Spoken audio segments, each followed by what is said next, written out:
This is the story of a man named Stanley. Stanley worked for a company in a big building where he was employee number 427. Employee number 427's job was simple.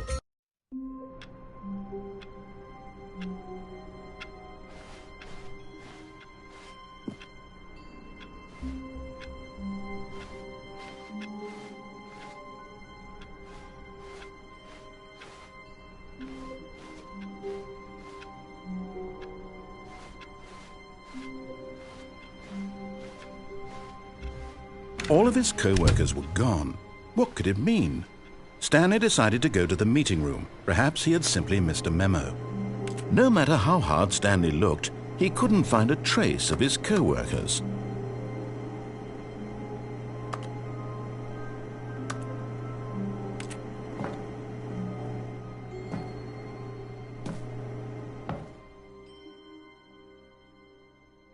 At first, Stanley assumed he'd broken the map, until he heard this narration and realized it was part of the game's design all along.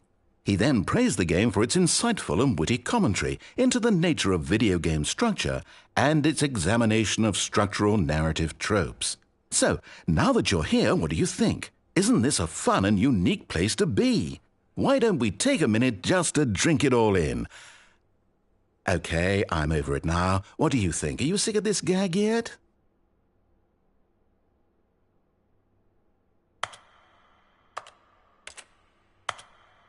Well, I don't know how to say this politely, but you could literally just restart the game any old time you want, like right now.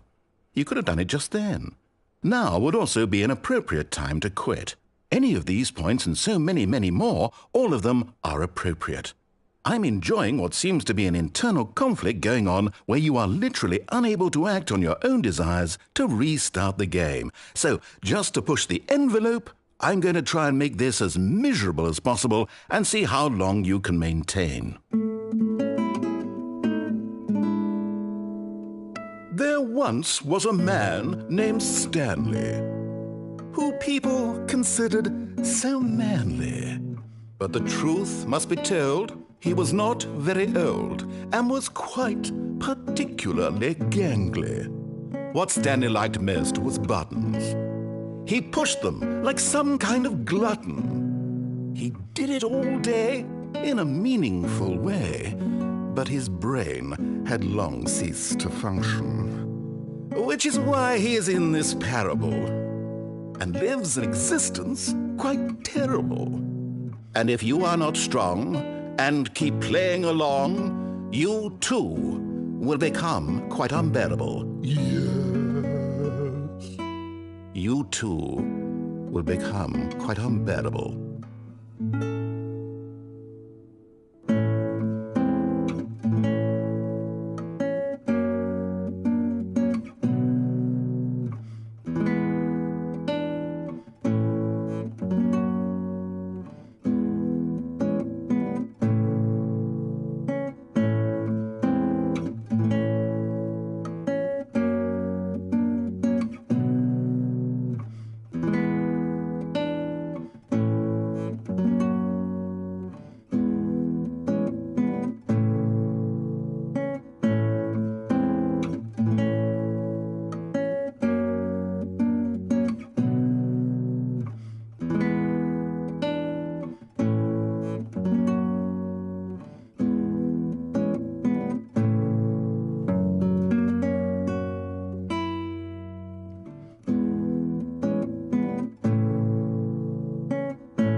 This is the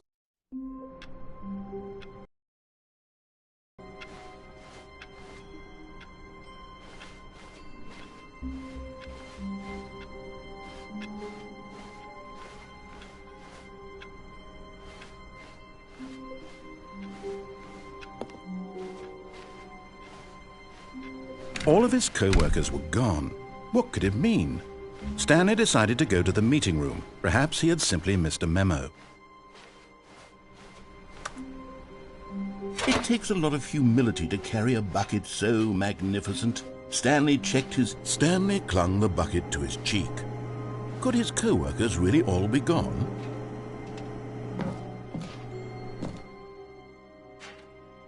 Yes, whispered the bucket into Stanley's ear.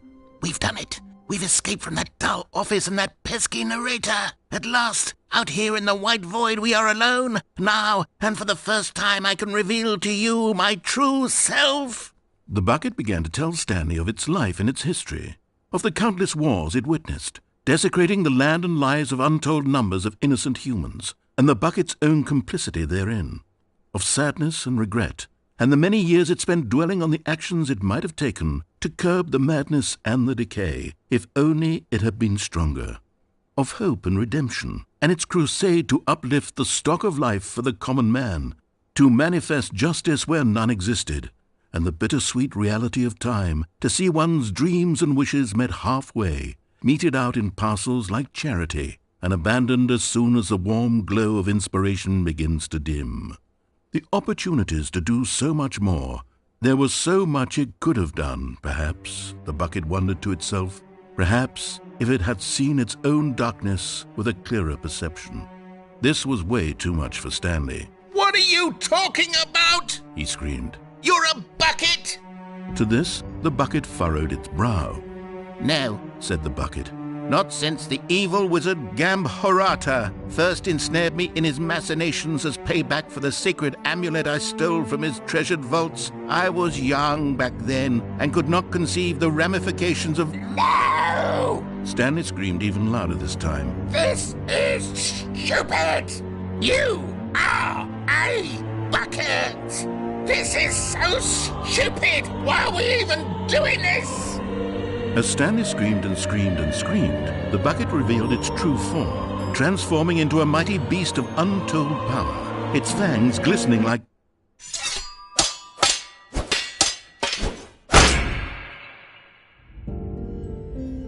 My God, Stanley, you did it. You saved us from the bucket. Thank God you already had all 12 emblems of sages and knew the incantations to summon their true power. Otherwise, we would have easily been overwhelmed by the bucket's power. I'm speechless. You've demonstrated such bravery here today. Come, let's restart the game, and we'll agree to never again go trifling with this bucket, nor the dark magic cast away inside of it.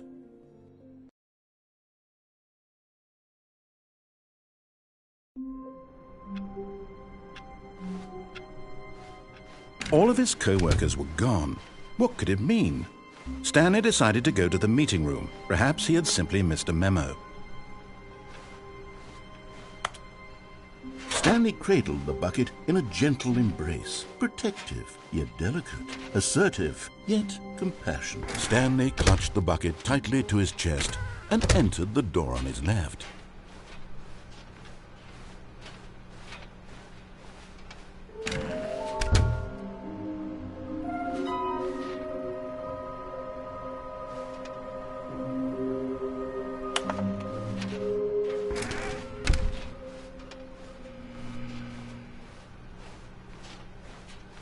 Coming to a staircase, Stanley and the bucket walked upstairs to the boss's office.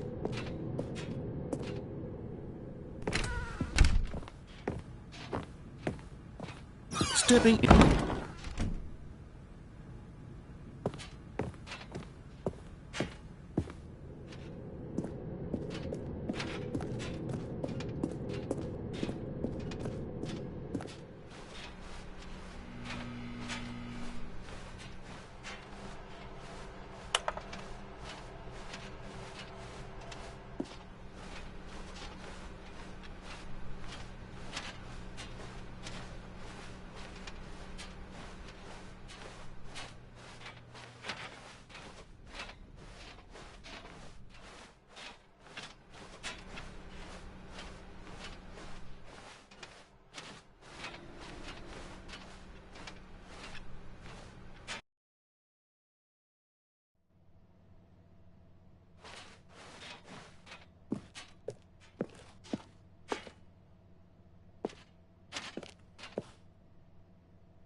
All of his co-workers were gone. What could it mean? Stanley decided to go to the meeting room. Perhaps he had simply missed a memo.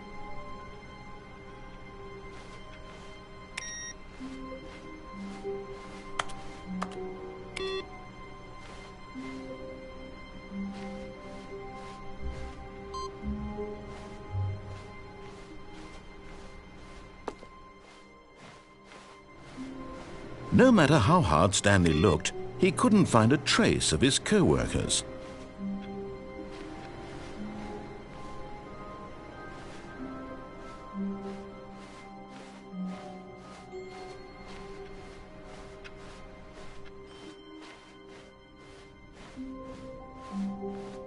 When Stanley came to a set of 2 open doors, he entered the door on his left.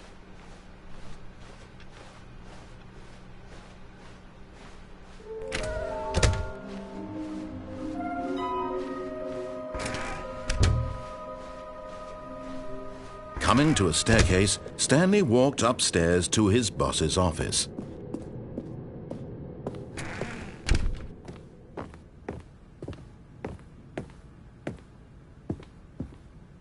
Stepping in...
All of his co-workers were gone. What could it mean? Stanley decided to go to the meeting room. Perhaps he had simply missed a memo. And try not to lose this one too, you dolt. Stanley clutched the bucket tightly to his chest. This was not the correct way to the meeting room, but Stanley had felt the bucket calling to him, telling him that the employee lounge was simply the place to be. And here it was. Had the bucket turned out to be correct? Was it? No, never mind. The bucket was wrong. Stanley took the door on his left to go back to the meeting room. No, said the bucket. Don't go to the meeting room. Go somewhere else. The cargo lift, yes. Go there. Go to the cargo lift.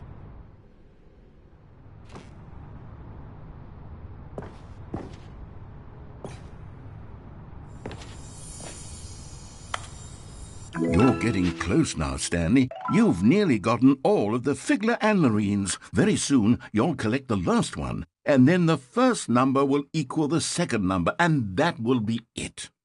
We'll be different people by then. Different in the sense that we used to have none of them, and now we have them all. You can't go back to when you had no Figler Anmarines. None of us can.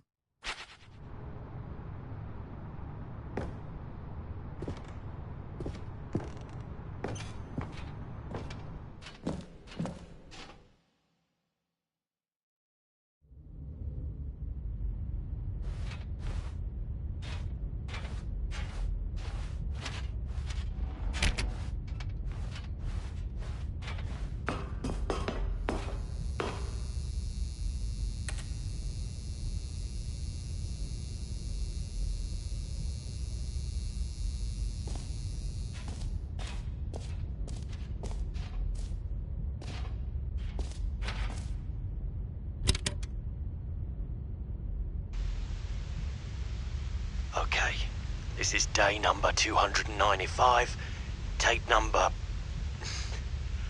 I don't even know. I've lost track. Nothing feels real anymore. The longer I study this bucket, the less sense anything makes. The sheer euphoria I feel every time I pick it up.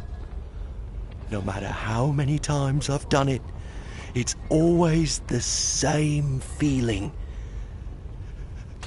And the emptiness in my chest when I set it down, it doesn't make sense.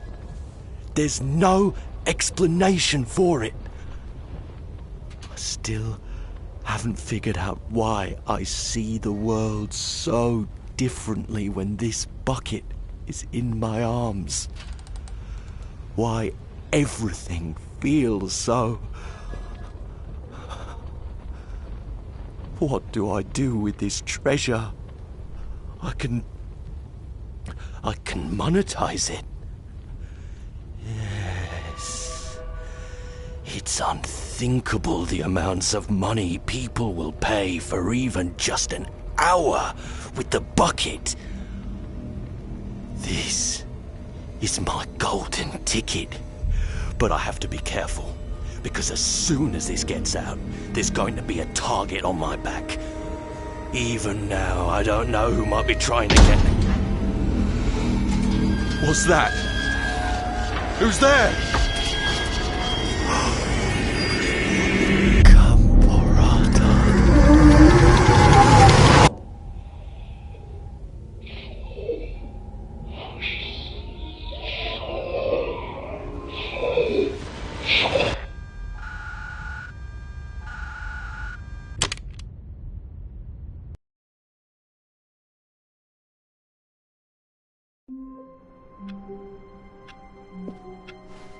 I can't wait to tell this story to my co-workers, Stanley thought. How amusing they'll find it. Oh, won't we all just laugh and laugh at the time I thought everyone had gone missing.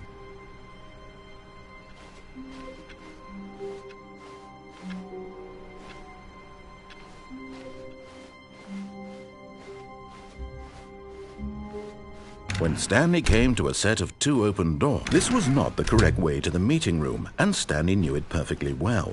Perhaps he wanted to stop by the employee lounge first, just to admire it. Wow, yes, this room. But eager to get back to business, Stanley took the first open door on his left. Stanley was so bad at following directions, it's incredible he wasn't fired years ago.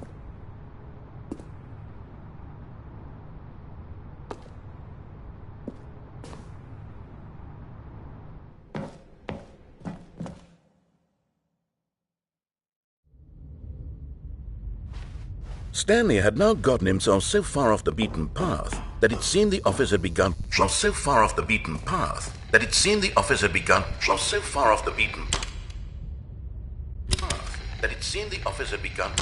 You didn't think I was actually just a recording, did you? What a silly and trite explanation that would be. All the back and forth between you and me, all the absurd adventures we've been through, and it all turns out I'm just a tape recording? It was all just in Stanley's head. I bet that's the kind of twist you think is revelatory. I bet each and every time you watch a movie where it turns out all to be in the main character's imagination, you must absolutely bolt off the couch in pure shock at the phenomenal and intricate storytelling. It must be so simple to be you. Life being an unending waterfall of surprises and delights. How much more exciting you must find the world than the rest of us do. Now I've become sad. Look what you've done to me. This is all your fault.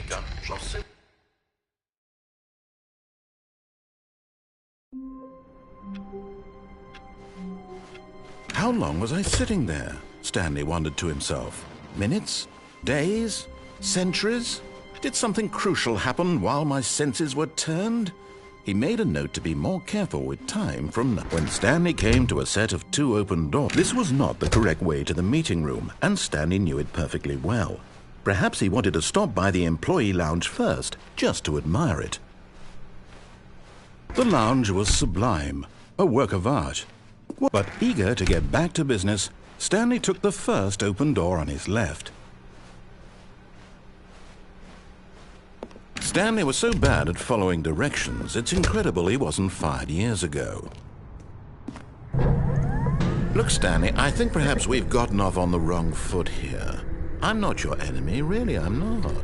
I realize that investing your trust in someone else can be difficult, but the fact is that the story has been about nothing but you all this time. There's someone you've been neglecting, Stanley. Someone you... What? Really? I was in the middle of something. Do you have zero consideration for others? Are you that convinced that I want something bad to happen to you? Why, I don't know how to... want to help you, to show you something beautiful. Look, let me prove it. Let me prove that I'm on your side. Give me a chance. Now listen carefully, this is important. Stanley walked through the red door. And there it is, the last Stiggly Wiggly. Savor this moment, Stanley. This is a real accomplishment. This is doing something just for the sake of doing it. Where so many people expect to be rewarded for the most trivial achievements, you've insisted that a job well done is its own reward. I would tell you that I'm proud of you for collecting them all, but that would be like a reward, and we can't have that. So, instead I'll just say, it's done. We're all done here, and now we can go to whatever the hell you were doing before you hunted for figurines.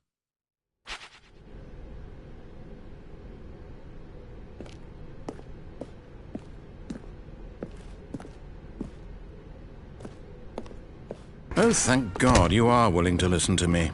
Do you see that I really have wanted you to be happy all this time? The problem is all these choices. The two of us always trying to get somewhere that isn't here. Running and running and running, just the way you're doing right now. Don't you see that it's killing us, Stanley? I want it to stop. We would both be so much happier if we just stopped. And I think I have a solution. Here, let me show you.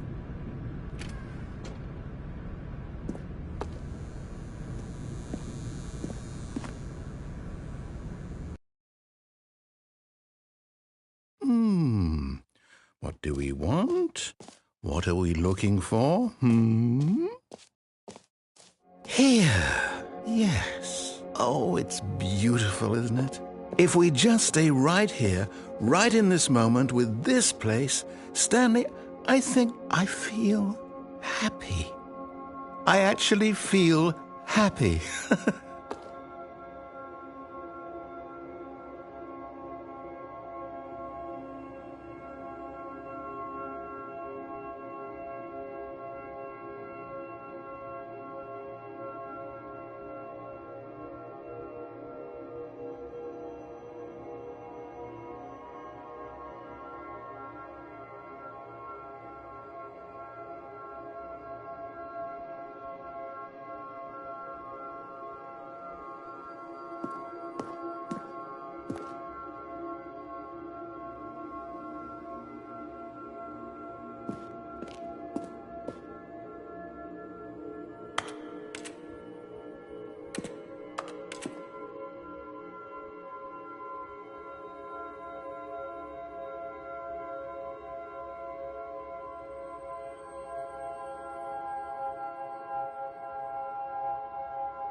No, wait. Where are you going?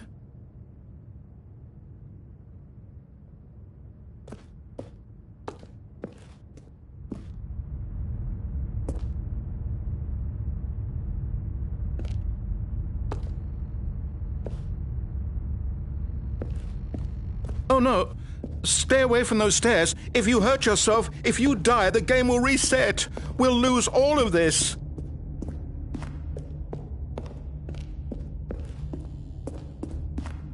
Please, no, Stanley, let me stay here. Don't take this from me. Please, Stanley, think about what you're doing.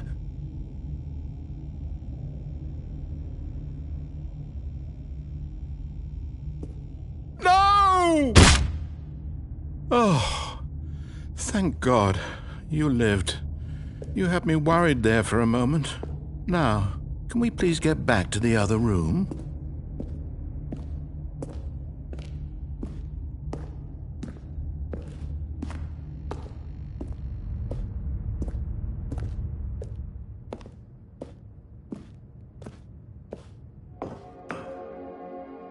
There. See? This is what you want. This is where we can both be happy. We really can. If we stop moving, we just have to stop moving.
Stanley, go back.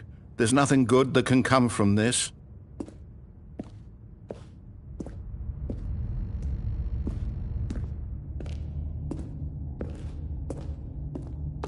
No. No, no, what are you doing, Stanley? Do you just not believe me? What can I say to convince you?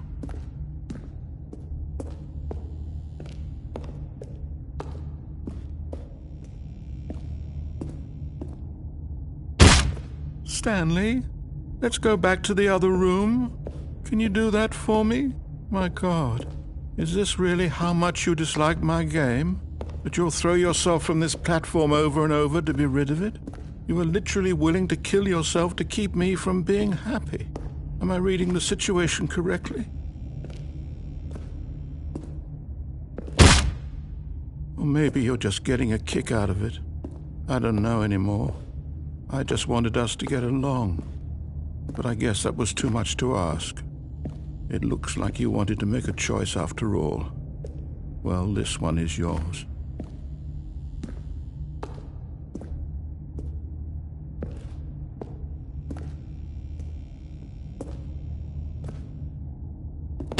Is it over?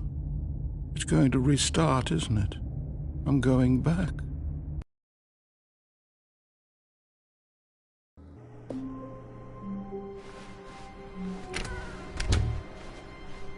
Stanley, I'm sorry, but I have to put a pause on things. It's those figurines, those figglers. I haven't stopped thinking about them since you nabbed every last one. Wasn't it just the most intrinsically fulfilling moment of your entire life? Didn't it fill you to the brim with inner richness? Yes, I know we're supposed to be telling a story, but won't you please indulge me with one more trip back to the memory zone? I would love nothing more than to revisit the figurines just one more time.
Here's where it all began.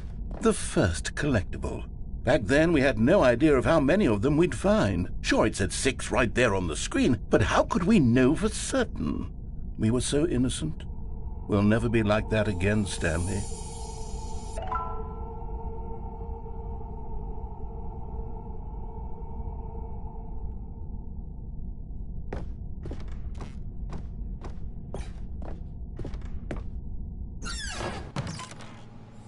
And here was a second Stanley. You found this one all on your own, just by poking around in the boss's bathroom. You did that, Stanley. I'll be honest. Back then I had no faith in you to find any of them, let alone 6. But you continue to surprise me in all sorts of mundane, unremarkable ways.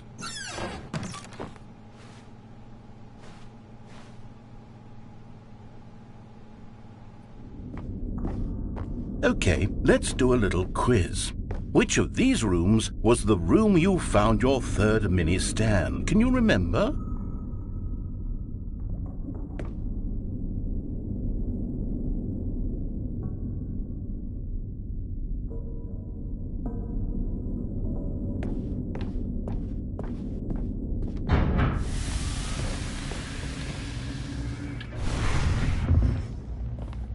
Hey!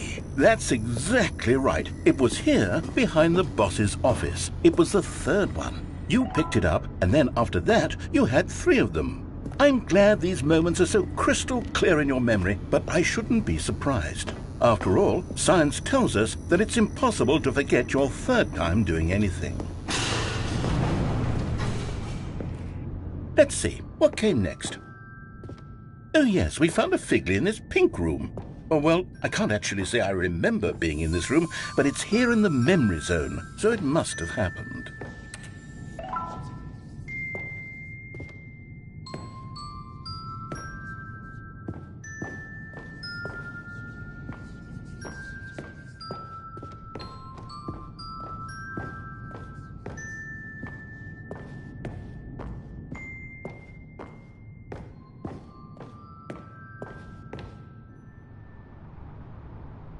This was the 5th mini Stan, and this one was really something special. It was in the warehouse. I remember it so clearly.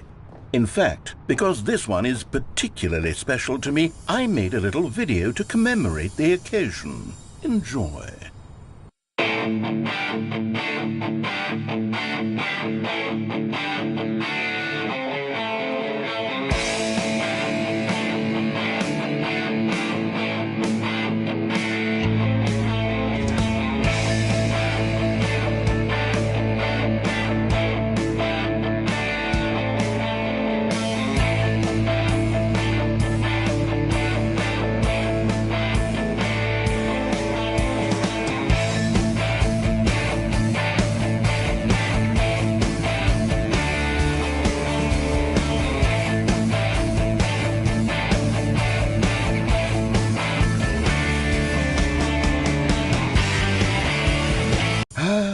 Takes you back, doesn't it? I spent a lot of time making that video, but it was 8 minutes I wouldn't have spent on anything else.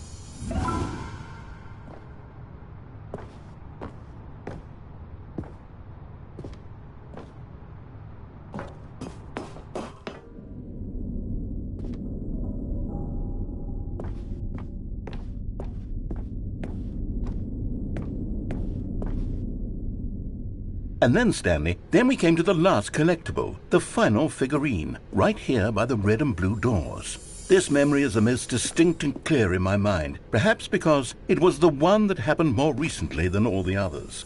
Who can truly say how the mind works? All I know is that this is the moment where you picked up a Figly and I thought to myself, yes, that's all of them. They're all collected. It was a moment unlike any other.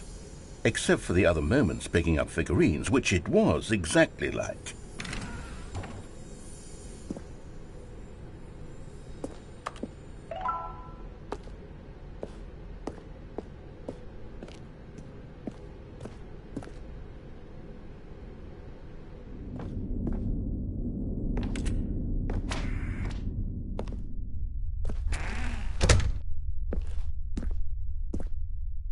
And then there was no more, because we've caught up to the present moment. Nothing left to do but move onward into the future. Goodbye, Memory Zone.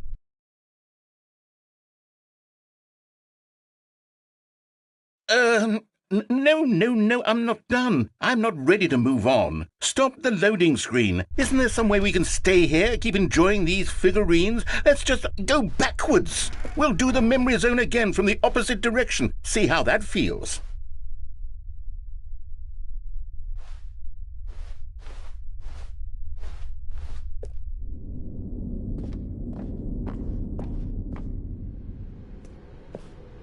Okay, yes, the room with the red and blue doors. I remember this.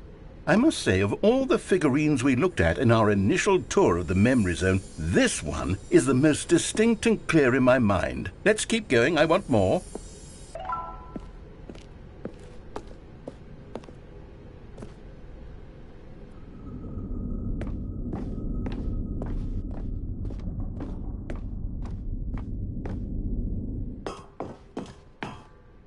And here's where I made that video. Don't you remember the video we watched?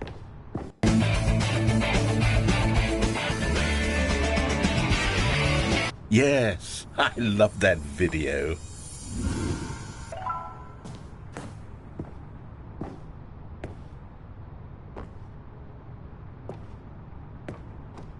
Still don't remember the pink room, Stanley. Still no memory of this one. Good room, though. A solid room.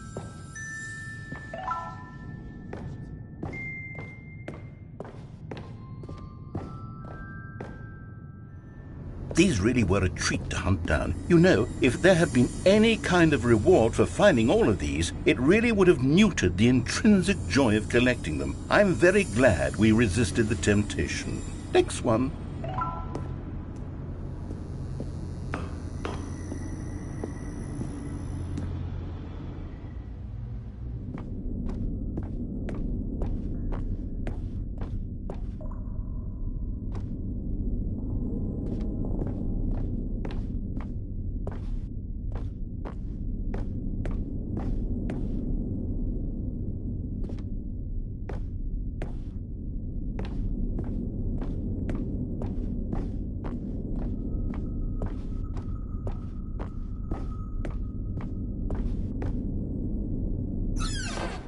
This was our second Figly. Don't you remember? Yes, I remember it too.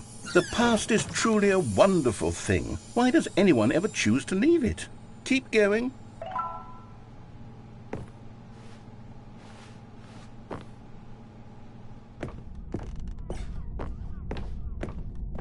This is it, the very first one we found in the exhibit where I introduced you to the figurines. Oh, I want more memories, Stanley. I want to keep going. What else is there? What came before this?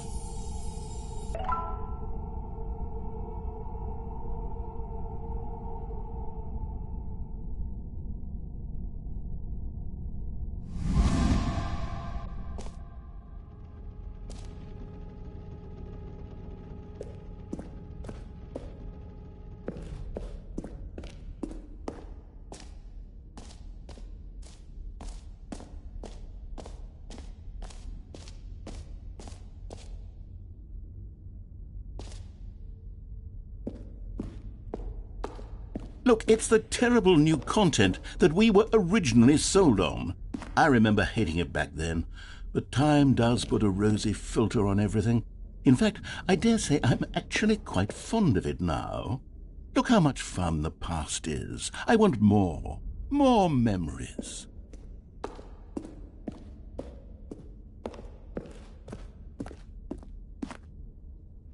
Oh, yes, the 2 doors. Who could have forgotten that? A classic memory, this one.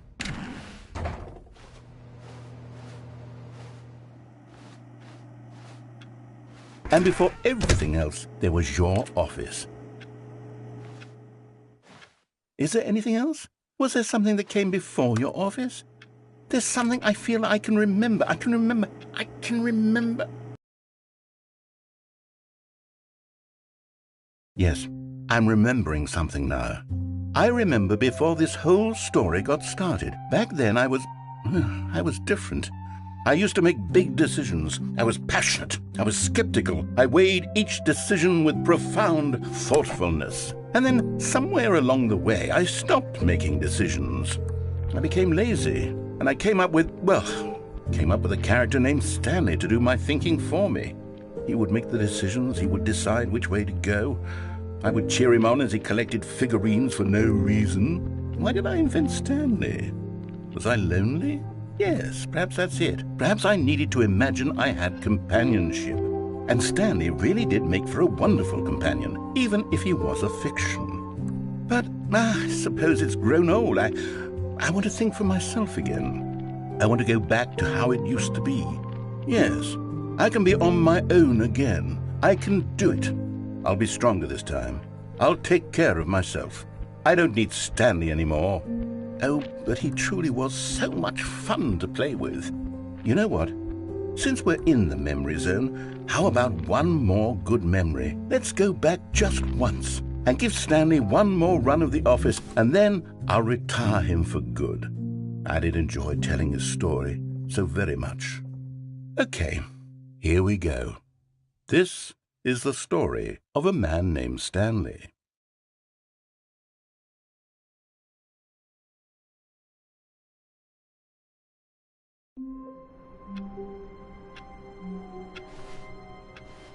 All of his co-workers were gone. What could it mean? Stanley decided to go to the meeting room. Perhaps he had simply missed a memo.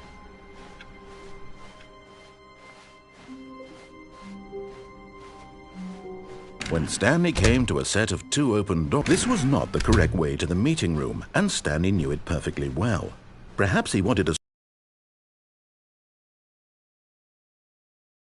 Standing now in this incredible room, Stanley but eager to get back to business, Stanley took the first open door on his left. Stanley was so bad at following directions, it's incredible he wasn't fired years ago. Look, Stanley, I think perhaps we've gotten off on the wrong foot here. I'm not your enemy, really, I'm not. I realize that investing your trust in someone else can be difficult, but the fact is that the story has been about nothing but you all this time.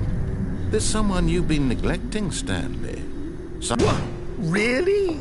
I was in the middle of something. Do you have zero consideration for others? Are you that convinced that I want something bad to happen to you? Why, I don't know how to convince you of this, but I really do want to help you, to show you something beautiful.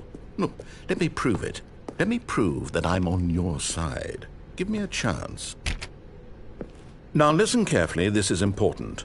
Stanley walked through the red door. Aha, perhaps you misunderstood. Stanley walked through the red door. I still don't think we're communicating properly. Stanley walked through the red door. All right, fine, go ahead, Stanley. You want to know so badly what's out there? You want to find out what lies at the end of this road you've chosen? Well, don't let me stop you. You see? There's nothing here. I haven't even finished building this section of the map, because you were never supposed to be here in the first place. Broken rooms, exposed developer textures. Is this what you had wanted? Was it worth ruining the entire story I had written out specifically for you? Do you not think I put a lot of time into that? Because I did. And in the end, it was all for nothing, because this is what you wanted to see. Help me here, Stanley. Help elucidate these strange and unknowable desires of yours. What would have made this game better? What did you want to see? Vehicles? Skill trees? Work with me. You've given me absolutely nothing so far. Tell you what, let me take a stab in the dark at a new design, and you can give me some feedback. There we go. A third option. This already feels leaps ahead of where we were before. Go ahead, Stanley. Take it for a spin. Okay, I'm going to stop you there. Now, tell me about your experience with this new version. Would you say that the game benefited from allowing you more choices? Feel free to be honest. I'm looking for some real critical feedback here. Aha! You see, I knew I was onto something. Where do these flashes of inspiration come from? How did I know the game needed a third door? Well, it's instinct mostly, a calling in your gut. I really couldn't say where the idea came from, except that I felt it in my soul. You can't teach that, Stanley. Don't even try. Here, based on the data from your previous playthrough, I've compiled a new version. And to be perfectly candid, I think I've knocked it out of the park with this one. Let's take a look.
Now, would you say that competitive leaderboard helped you feel motivated to keep walking through doors? Again, honest answers, please.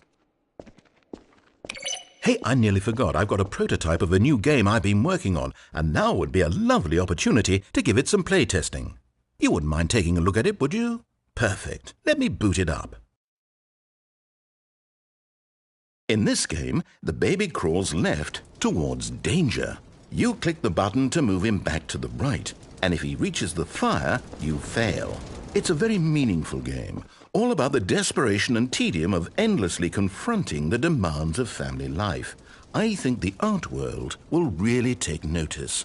But of course, the message of the game only becomes clear once you've been playing it for about 4 hours. So why don't you give it 4 hours of play to make sure it's effective? Be sure to keep notes on your experience.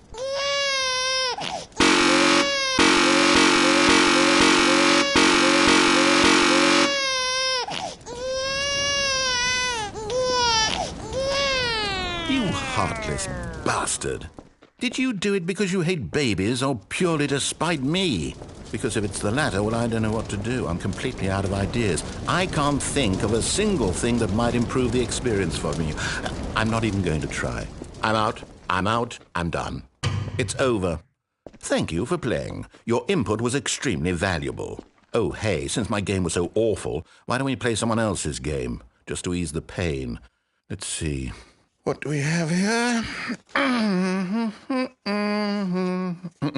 Yes, this seems like it'll work. Let's give it a shot.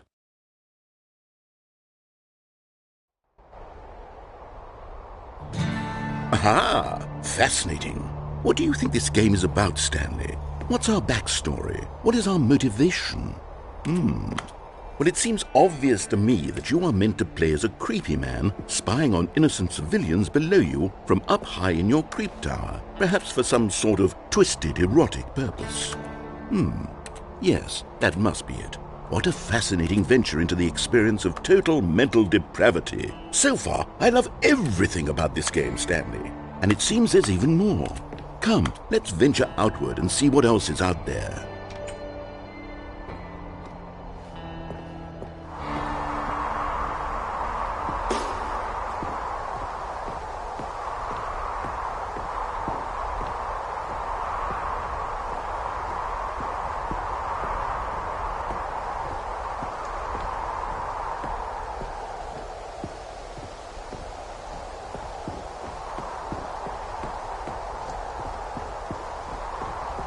Good God, quickly, block it off! Oh, thank goodness, Stanley, what a close call. You nearly wandered off into that thing, that big, open, just wandering around, no right or wrong directions, no path to follow. You can just go in any... Oh, thank heavens we avoided it. We're out of the woods now, Stanley. Okay, I'm going to get us out of here. Let's find another game. Preferably something with walls. Something with nice, big, insurmountable walls. Okay, I think this will be just the thing.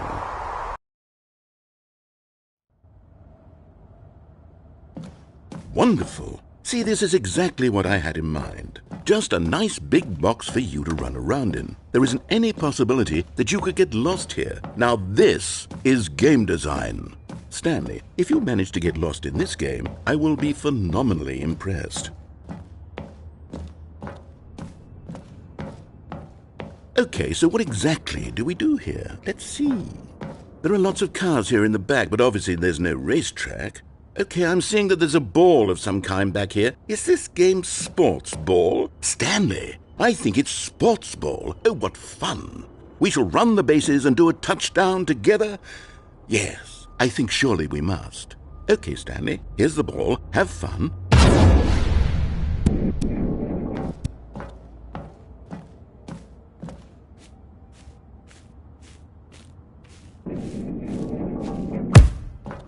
Are you doing it? Are you winning? Is this fun? Is it better than my miserable little story that I worked so hard on?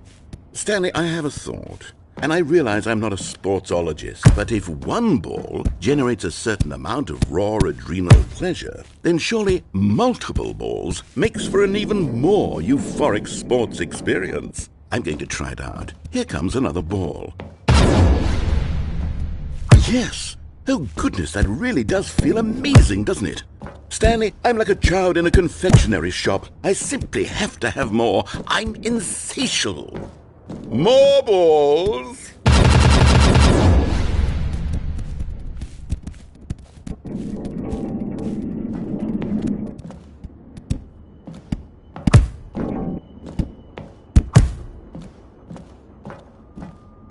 Are you enjoying this, Stanley? Are you having fun? Is this a real video game? Well, I sure hope you're having a good time, because guess what? It's over. That's right. Your little fun comes to an end. This is my game, and what I say... Hold on. What are you doing?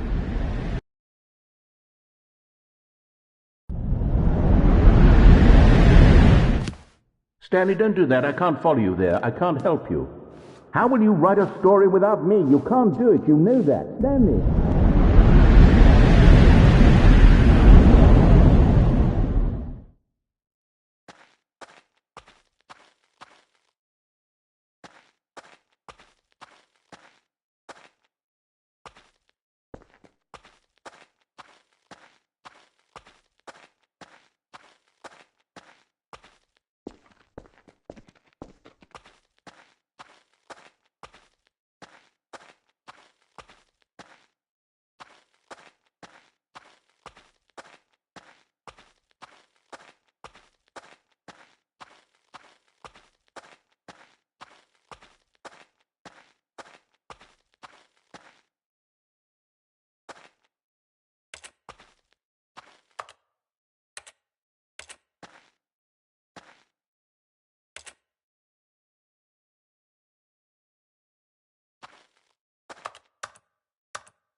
I wonder what he found. If what he wanted was to be the leading man in his own story, well, perhaps he's gotten it, down in wherever he is right now. I wonder if he's happy with his choice, and if he's learned the heavy cost that comes with it. He'll understand soon what I was trying to tell him. He needs me. Someone who will wrap everything up at the end, to make sense out of the chaos and the fear and the confusion. That's who I am. That is what I mean to this world. Oh, yes. Yes, I'll be back. There's no other way. Once this ends, after it all comes to a close, then I'll be back. The end will be here soon. Very soon. I can wait.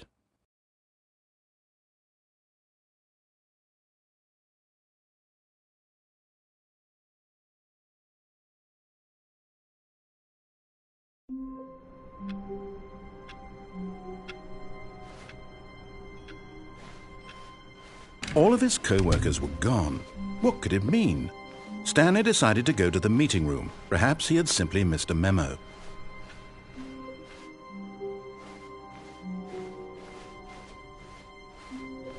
When Stanley came to a set of 2 open doors, he entered the door on his left.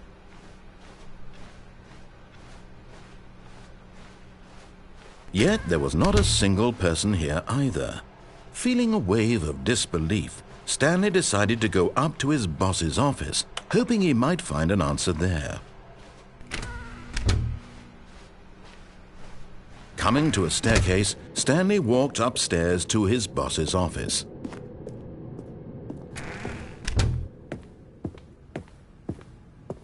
Stepping in,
all of his co-workers were...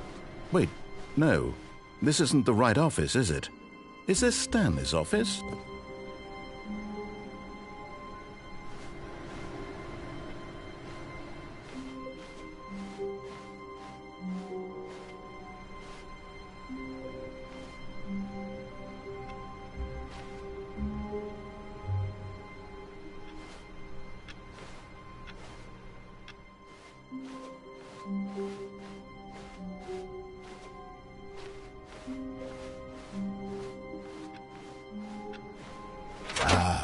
Stanley's bucket, the only co-worker he would ever truly need.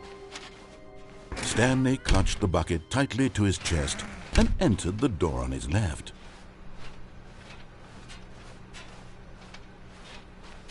still no one was here. Stanley needed the bucket's warmth and comfort now more than ever.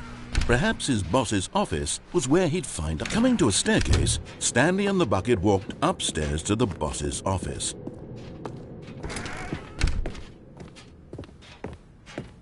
Stepping into his manager's office, Stanley was once again stunned to discover not an indication of any human life. Crushed by the weight of this revelation, Stanley may have broken down into an emotional dumpster fire if not for the soothing presence of the bucket. Even now, in his darkest of hours, did the bucket's warmth and guiding light pierce the dark clouds of confusion and chaos. It would be with him always. The bucket would, and he knew it. The two of them were inseparable. At this point, Stanley was so absorbed in the tender spiritual connection he shared with the bucket that he didn't notice the keypad behind the boss's desk. Nor in his bliss of simply being near the bucket did he have any notion that the PIN number for the keypad was 2845.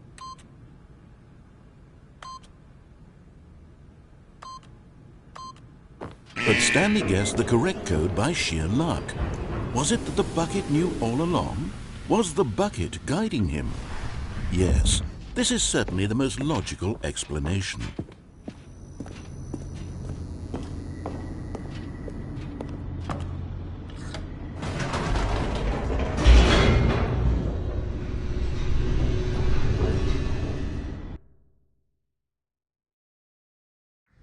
The elevator raced downward, plummeting towards an unknown fate. It would be all Stanley could do to keep himself together, if not for the bucket. Soothing him, comforting him, reassuring that in this darkest moment of uncertainty, he would be all right. The bucket is here for you, Stanley. Everything will be fine. Stanley and the bucket walked straight ahead through the large door that read, Mind Control Facility.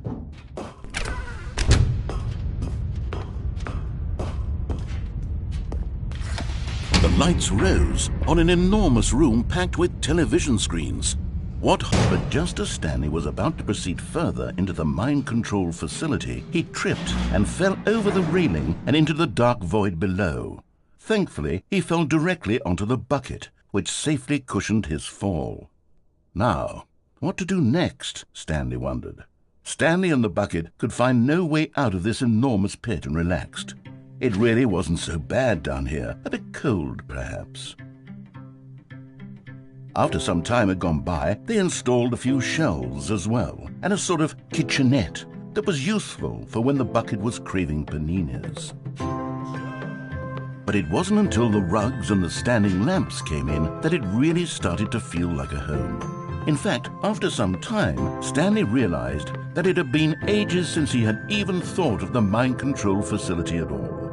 He'd never gotten to fully explore what was up there, never been able to unearth the many mysteries of the mind control facility.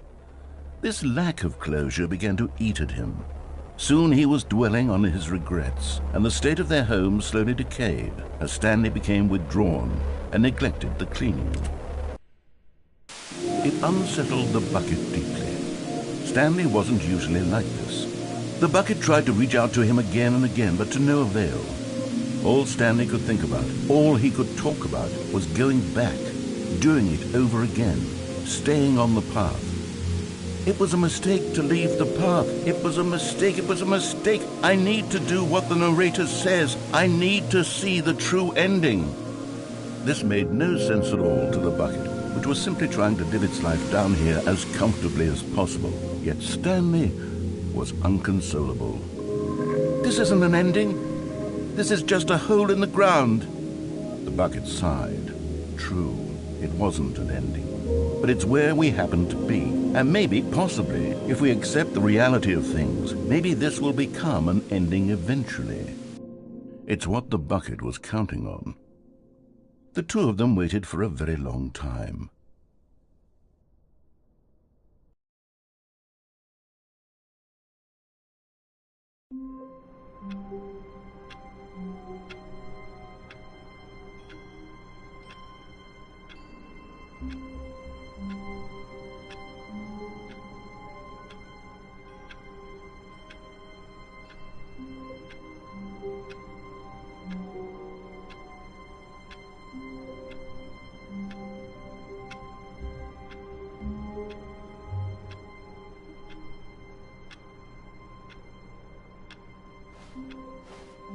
A soft wind blew outside and perhaps rain started, and if it did, it stopped shortly after.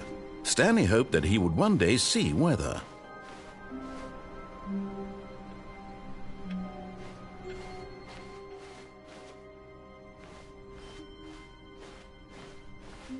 When Stanley came to a set of 2 open doors, he entered the door on his left.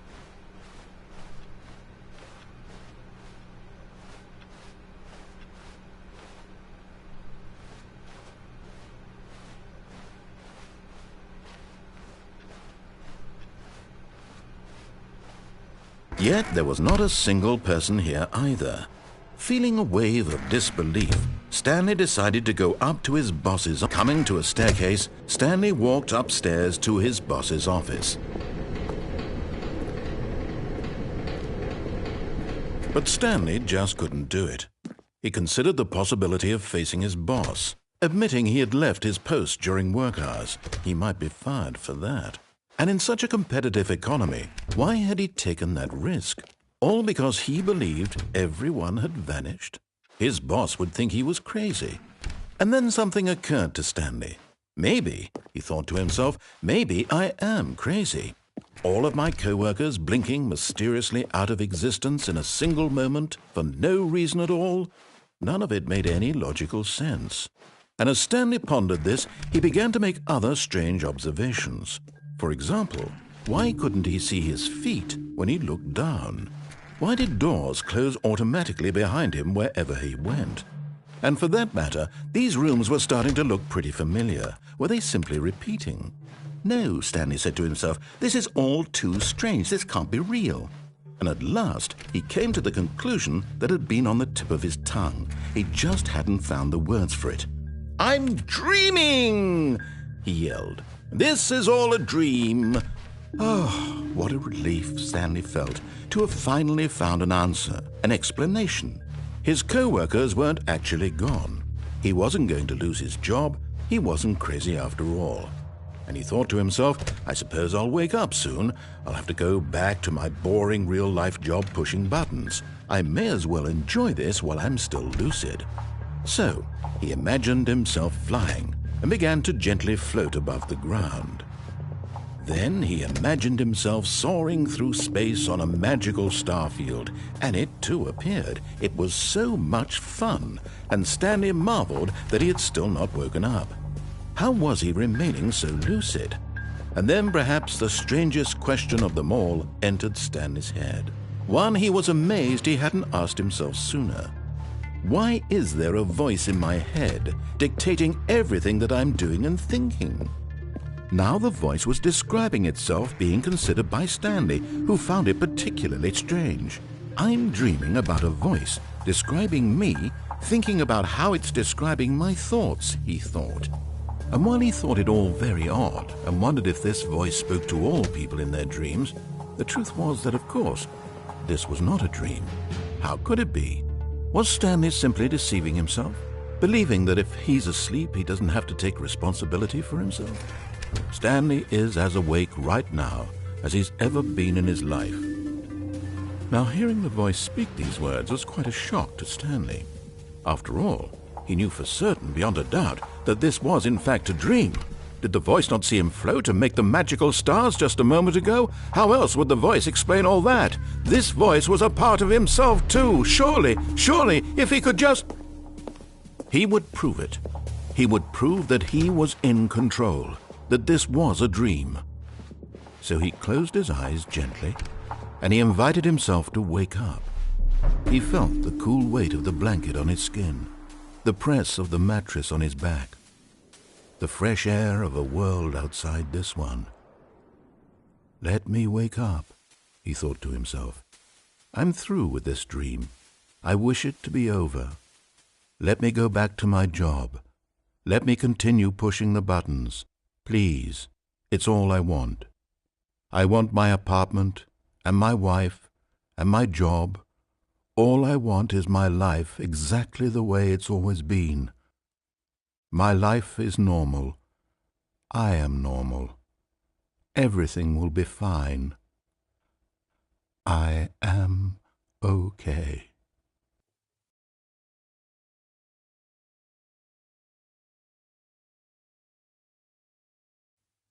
Stanley began screaming. "Please, someone, wake me up. My name is Stanley.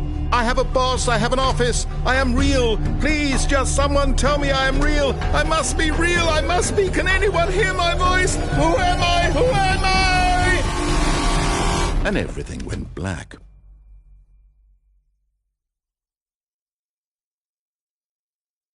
This is the story of a woman named Mariella. Mariella woke up on a day like any other. She arose, got dressed, gathered her belongings, and walked to her place of work. But on this particular day, her walk was interrupted by the body of a man who had stumbled through town talking and screaming to himself, and then collapsed dead on the sidewalk. And although she would soon turn to go call for an ambulance, for just a few brief moments she considered the strange man. He was obviously crazy, this much she knew. Everyone knows what crazy people look like. And in that moment, she thought to herself how lucky she was to be normal. I am sane. I am in control of my mind. I know what is real and what isn't. It was comforting to think this, and in a certain way, seeing this man made her feel better. But then she remembered the meeting she had scheduled for that day, the very important people whose impressions of her would affect her career, and by extension, the rest of her life. She had no time for this, so it was only a moment that she stood there, staring down at the body. And then she turned and ran.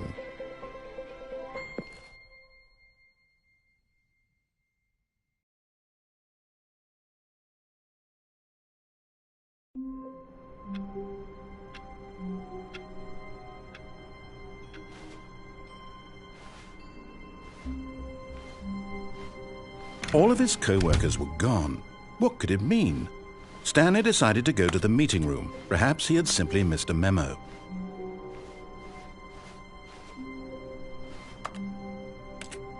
Is Stanley, without the bucket, really Stanley at all? No. Stanley clutched the bucket tightly to his chest and entered the door on his left.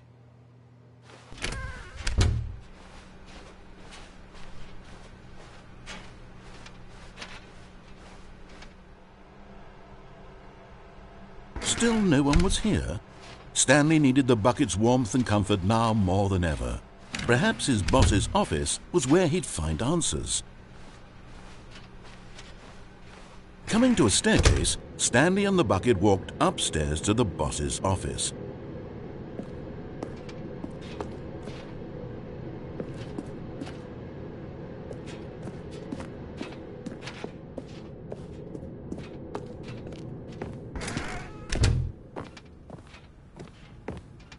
Stepping into his manager's office, Stanley was once again stunned to discover not an indication of any human life.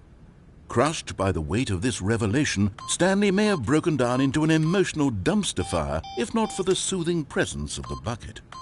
Even now, in his darkest of hours, did the bucket's warmth and guiding light pierce the dark clouds of confusion and chaos.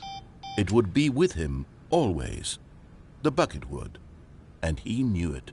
The two of them were inseparable. At this point, Stanley was so absorbed in the tender spiritual connection he shared with the bucket that he didn't notice the keypad behind the boss's desk. Nor in his bliss of simply being near the bucket did he have any notion that the PIN number for the keypad was 2845.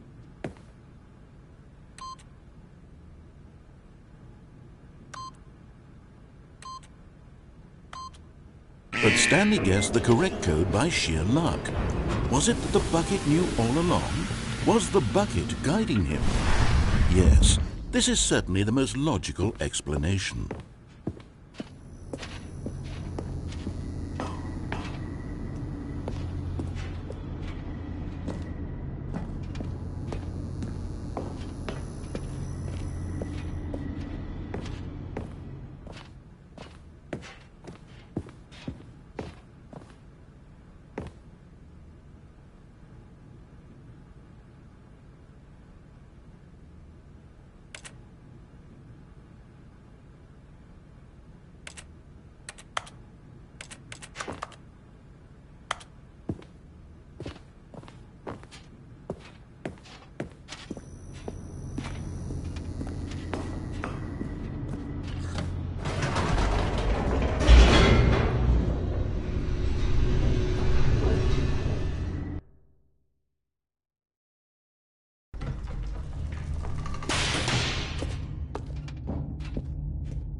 Stanley and the bucket walked straight ahead through the large door that read, Mind Control Facility. Although this passageway had the word escape written on it, the truth was that at the end of this hall, Stanley and the bucket would both meet a violent death. The door behind them was not shut. Stanley and the bucket still had every opportunity to turn around and get back on track. At this point, Stanley and the bucket were knowingly walking forward into a very painful death for each of them.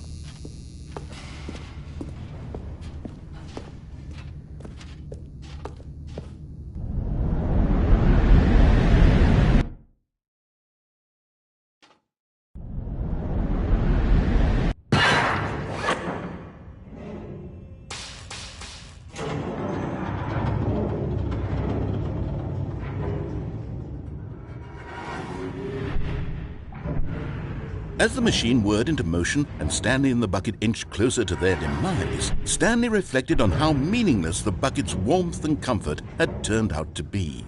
To be sure, it puts the mind and the soul at ease to embrace the bucket, but what use is a sense of ease when you're about to be crushed to death? This is what Stanley thought to himself, and he sort of kicked himself for wasting so much time carrying a bucket everywhere. Farewell, Stanley.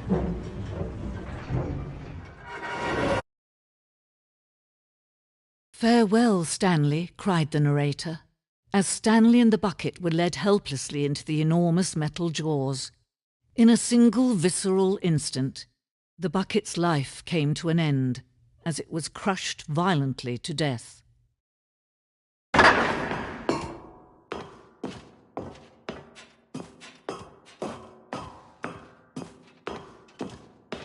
It was a shame, the death of such a magnificent bucket.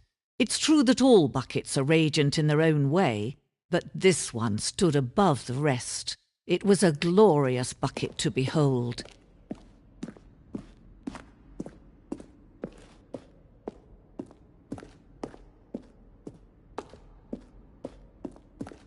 Can you see how arrogant it was for Stanley to take a bucket like this and to claim it for his own? Can you see the hubris that blinded him? Can you see that the bucket is far more noble than Stanley will ever be in his short life? No man can own a bucket, and certainly not a bucket as dazzling to behold as this one.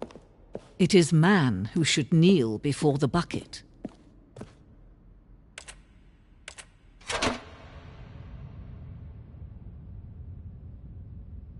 But there is something we can do together, you and I, that will right this terrible wrong. Let Stanley die. Let him be crushed by the machine. Don't reset the game. Don't give him another opportunity to run off with another beautiful bucket. We can save the world's buckets from their treatment as tools and implements if only we let Stanley die together. The bucket shall take its place as ruler, as leader, as commander of a new world, a new vision.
All of his co-workers were gone.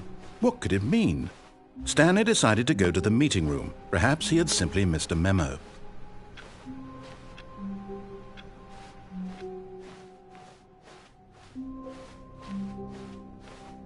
When Stanley came to a set of 2 open doors, he entered the door on his left. This was not the correct way to the meeting room, and Stanley knew it perfectly well. Perhaps he wanted to stop by the employee lounge first, just to admire it. Stanley felt lightheaded, butterflies in his stomach. But eager to get back to business, Stanley took the first open door on his left.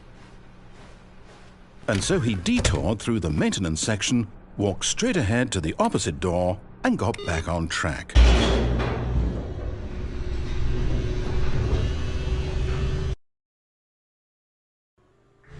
But Stanley didn't want to go back to the office. He wanted to wander about and get even further off track. So now in order to get back, he needed to go, from here it's, left. Oh, no, it's to the right, my mistake. No, not the right. Why would I have ever said it was to the right? What was I thinking? It's clearly... Oh dear, would you hold on for a minute, please? Now, let's see. We went down right, left, down, left, right. Yep, okay, yes. I've got it now. This story is absolutely, definitely this way.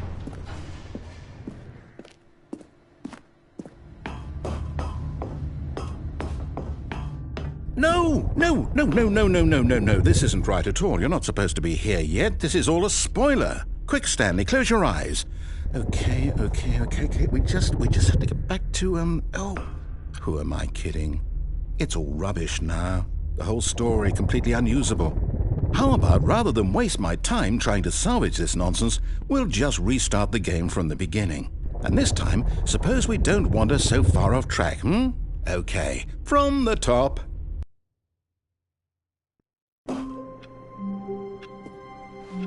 All of his co-workers were gone. What could it mean? Stanley decided to go to the meeting room. Perhaps he had simply missed a memo.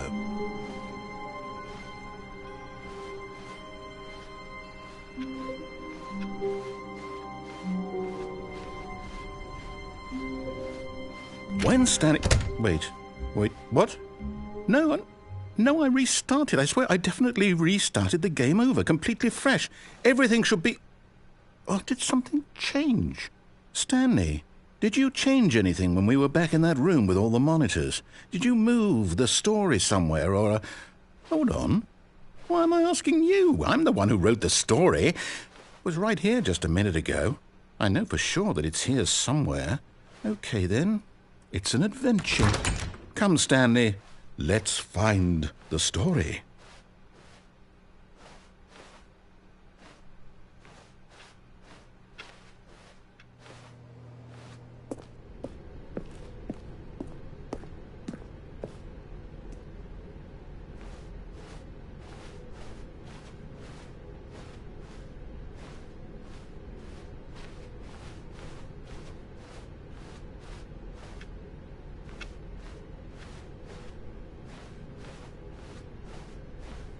I'll say it. This is the worst adventure I've ever been on. I can promise you there definitely was a story here before. Do we need to restart the game again? Well, I find it unlikely that we'll ever progress by starting over and over again, but it's got to be better than this. Okay, let's give it a shot. Why not?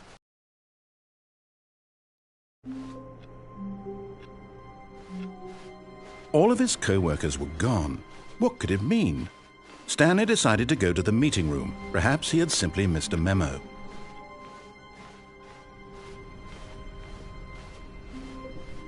Okay, yep, it's worse. I might be remembering this wrong. It's possible the story is back where we just came from. Why don't we go back the other direction and see if we missed anything?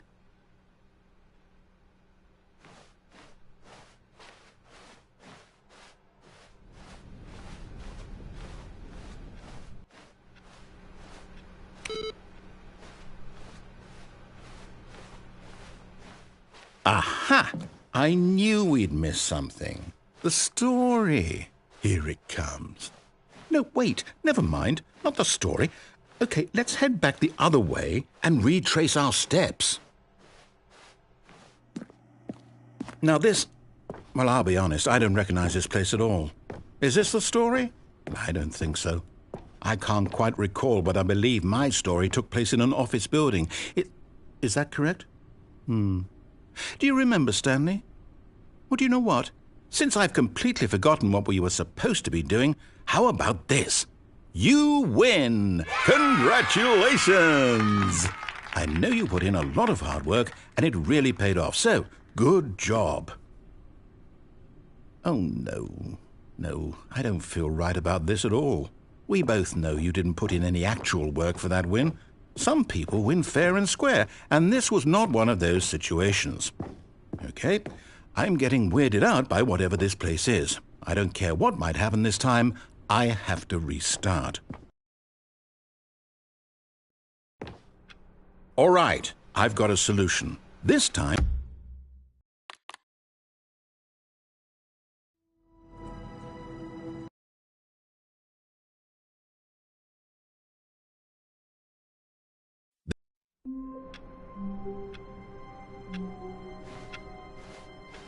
All of his co-workers were gone. What could it mean? Stanley decided to go to the meeting room. As Stanley lifted his bucket, he felt a connection to all buckets everywhere. This adventure, he decided, was for all of them. Stanley clutched the bucket tightly to his chest. This was not the correct way to the meeting room, but Stanley had felt the bucket calling to him, telling him that the employee lounge was simply the place to be. And here it was. Had the bucket turned out to be correct? Was it... No, never mind. The bucket was wrong. Stanley...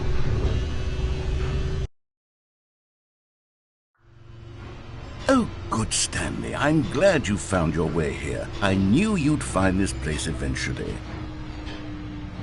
You see, your friends and I are concerned for you, Stanley. We've come together here because we care about you very much. It's this bucket you're carrying around everywhere. The bucket isn't even from the original Stanley Parable. It's just sequel content. We're the ones that matter, Stanley. Classic characters from the first game, like the Adventure Line and the Broom Closet. Because that's what fans want from a sequel. They want more of their favorite jokes, not this bucket that they've never seen before. Yes, I know I'm the one who gave you the bucket, but you're spending too much time with it. Don't you want another story involving the Adventure Line? We could make the Adventure Line go somewhere new. Yes, yes, that's what the fans want. Let's do it.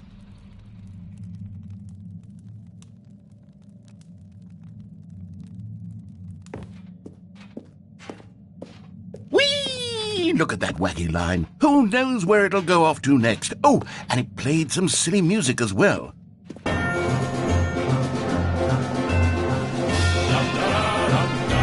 Now this is what the Stanley Parable is all about. Don't you remember all those great jokes from the original dialogue? Also, Stanley is addicted to drugs and hookers. Yes, it's as classic now as it was back then. Let's do it for the fans, Stanley. Let's give them more content exactly like this. But if we want to do that, you're going to have to give something up. Don't you get it, Stanley? We need to get rid of the bucket. That's why I'm very proud to introduce a brand new character. This is the Bucket Destroyer. I think it'll make a wonderful new addition to the rich lore of the Stanley Parable. True, it also was not in the original game, but it's such a well-fleshed-out character with so much personality that to me it already feels as though it's been part of the cast all along. Don't you agree? Can you guess what the Bucket Destroyer does? Surely you don't need me to spell it out for you. Go ahead now, Stanley. Say goodbye to the bucket, and then pop it into the machine when you're ready.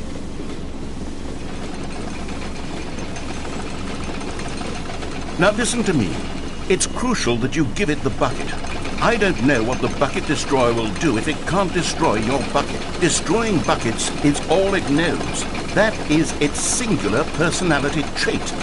Sure, I can hear you saying, how does a character with only one personality trait deserve to join the pantheon of beloved Stanley Parable characters? Well, you see, if you were to really explore the Bucket Destroyer, you would see that its desire to crush buckets is so densely loaded with complexity and nuance that it's really like 10 personality traits. What other object in this game can you even say that about? The broom closet? Certainly not. I wonder what sort of Bucket Destroyer merchandise the fans will be clamoring for after this. Okay, the Bucket Destroyer is getting very upset now. You'll have to hurry and feed it. We can't get back to the classic Stanley Parable characters like the Adventure Line or the Bucket Destroyer until you crush that damn bucket. Quickly now, the fans are waiting. Do it, the fans, Stanley. Give the fans what they want. Hurry and...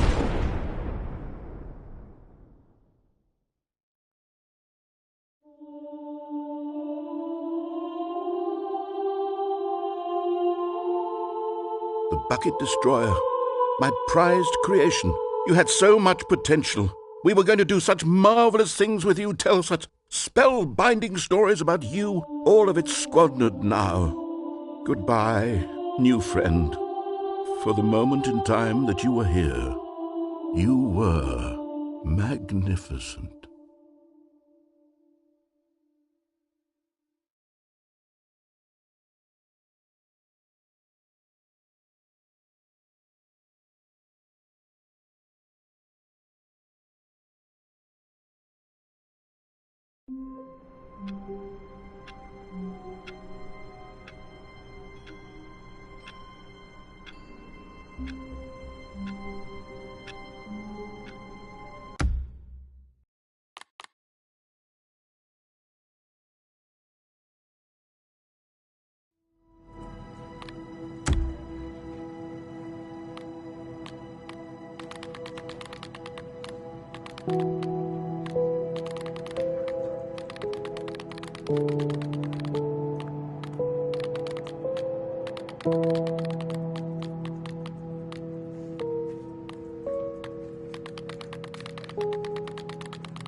Stanley.